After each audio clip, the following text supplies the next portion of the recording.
नमस्कार शेतकरी मित्रांनो, पीक विमा 2023च्या वाटपाबाबत एक महत्त्वाचे असे अपडेट आले आहे। लाखो शेतकरी ज्या 75% पीक विम्याची वाट पाहत होते त्यांच्यासाठी हा व्हिडिओ अत्यंत महत्त्वाचा असणार आहे। उशिरा का होईना परंतु सरकारने आता उर्वरित 75% पीक विम्याची रक्कम शेतकऱ्यांना द्यायला सुरुवात केलेली आहे। वाटप हे 3 दिवसाआधीच सुरू झालेले आहे। तरी या पीक विम्यासाठी कोणते जिल्हे पात्र आहेत, त्याचप्रमाणे तालुका निहाय यादी आणि किती रक्कम मिळणार हे सर्व आज आपण या व्हिडिओच्या माध्यमातून पाहणार आहोत। त्यासाठी व्हिडिओ पूर्ण पाहणे गरजेचे आहे। तर शेतकरी मित्रांनो, तुम्ही वेगवेगळ्या व्हिडिओच्या माध्यमातून ऐकले असेल की शासनाने GR जाहीर करून पीक विम्यासाठी एवढा निधी मंजूर केला आहे, पण नेमके आपल्या तालुक्याला किती निधी मिळणार आणि विमाची रक्कम कोणत्या निकषावर मिळणार आहे, म्हणजे काढणी पश्चात की ज्याची पेरणी झालेली नाही की अंतिम विमा आहे, अशा प्रकारे कोणत्या निकषावर किती विमा आणि कसा मिळणार याबद्दल अजून शेतकऱ्यांमध्ये अनेक प्रश्न आहेत। हे सुद्धा आपण या व्हिडिओच्या माध्यमातून पाहणार आहोत। मागील काही दिवसापासून उर्वरित 75% विम्याची रक्कम शिल्लक होती, त्याला आता वाटप करण्यास कंपनींना आदेश देण्यात आलेले आहे आणि विमा कंपन्यांनी वाटप ही सुरू केले आहे। आपण या विमा कंपनीच्या पोर्टल वरती जाऊन अधिकृत माहिती घेऊ। तुम्ही स्क्रीन वरती पाहू शकता की PMFBY म्हणजे एक केंद्र सरकारची प्रधानमंत्री फसल विमा योजनेची वेबसाईट आहे। या वेबसाईट वरती पीक विमा संबंधी महाराष्ट्रातील पूर्ण माहिती मिळणार आहे। आता या वेबसाईट वरती आपण 2023 सिलेक्ट करायचे आहे, त्यामधील खरीप 2023 चा डेटा आपल्याला दिसेल। आता यानंतर पुढे आपण महाराष्ट्र सिलेक्ट करायचे आहे। महाराष्ट्र राज्यामध्ये तुम्ही पाहू शकता या ठिकाणी महाराष्ट्र राज्यामध्ये एकूण जिल्ह्यापैकी 34 जिल्हे आहेत जे पीक विम्यासाठी पात्र करण्यात आलेले आहे।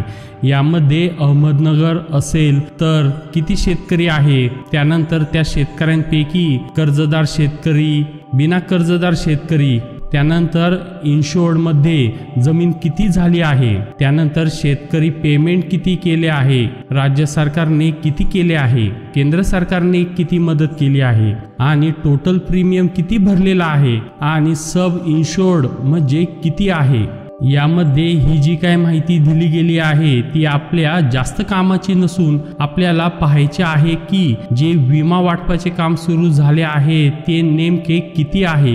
या ठिकाणी तुम्ही बघू शकता की पुढे क्लेम पेड इन लॅक्स म्हणजे लाखामध्ये क्लेम दिलेला आहे। आता 5 ते 6 टप्पे इथे दिले गेले आहेत। यामध्ये प्रिव्हेंटेड शोविंग, त्यानंतर लोकलायझेशन, त्यानंतर mid term, yield base, post harvest अशा प्रकारची ही 5 कारणे दिलेली आहेत। या आधारावर पीक विम्याची वाटणी केली जाते। आता यामधील पहिला टप्पा आहे तो म्हणजे प्रिव्हेंटेड शोविंग। याचा अर्थ म्हणजे जर समजा जून जुलै मध्ये अतिवृष्टी झाली, त्यामुळे पेरणी करता आली नाही किंवा पाऊस न पडल्यामुळे पेरणीच नाही झाली, त्यामुळे जर काही नुकसान होत असेल, पेरणी न करता येणे हे सुद्धा नुकसानीचे एक कारण असते। ज्या ठिकाणी पेरणीच नाही झाली त्या जिल्ह्यामध्ये पण मदत वाटप केले जाते। तर आपण त्याच्यामध्ये बघूया पेरणी न झालेले आता कोणते जिल्हे आहे ते बघू। यामध्ये तुम्ही पाहू शकता की इथे 684 आणि 532 ही लाखामध्ये मदत आहे।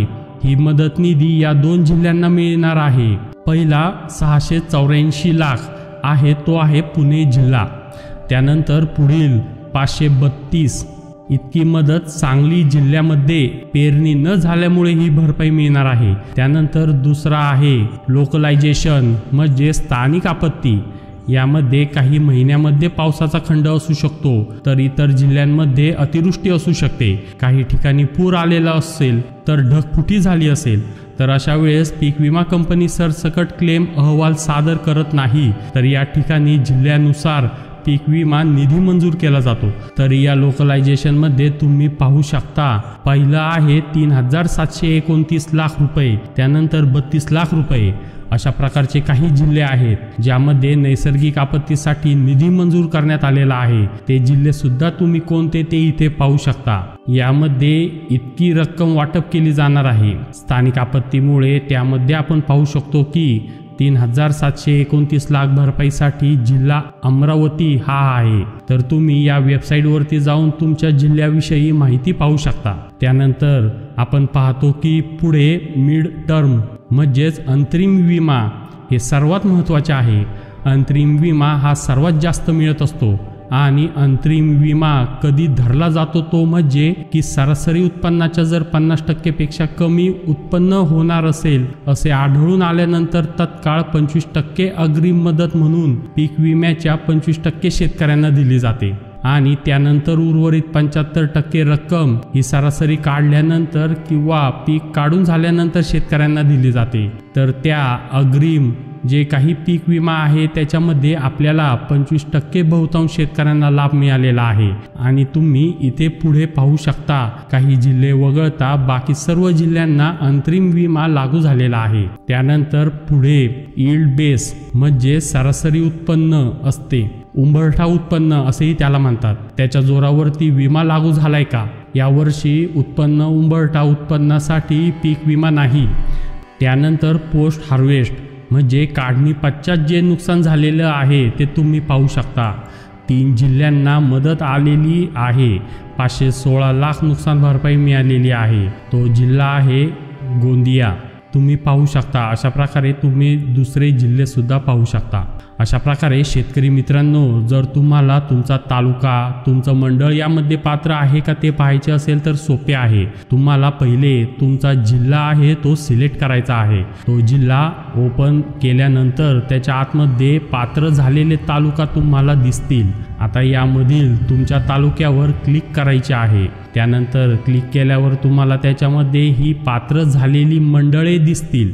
तर यामध्ये तुम्हाला दिसून येईल की कोणत्या मंडळामध्ये किती शेतकरी पात्र आहे आणि किती क्लेम कशाच्या आधारे पीक विमा कंपनीने दिला आहे हे सर्व तुम्ही इथे पाहू शकता। अशा प्रकारे जिल्ह्यानुसार तुमच्या तालुक्यानुसार आणि मंडळानुसार किती पीक विमा मंजूर झाला ते शासनाच्या पोर्टलवरती पाहू शकता। व्हिडिओच्या डिस्क्रिप्शनमध्ये तुम्ही ही शासनाची वेबसाईट पाहू शकता। जर हा व्हिडिओ आवडला असेल तर जास्तीत जास्त शेअर करा। अशा प्रकारे शेती संबंधीच्या महत्त्वाच्या बातम्या रोज जाणून घेण्यासाठी आताच्या चॅनलला सबस्क्राईब करा आणि बेल आयकॉन क्लिक करा। धन्यवाद।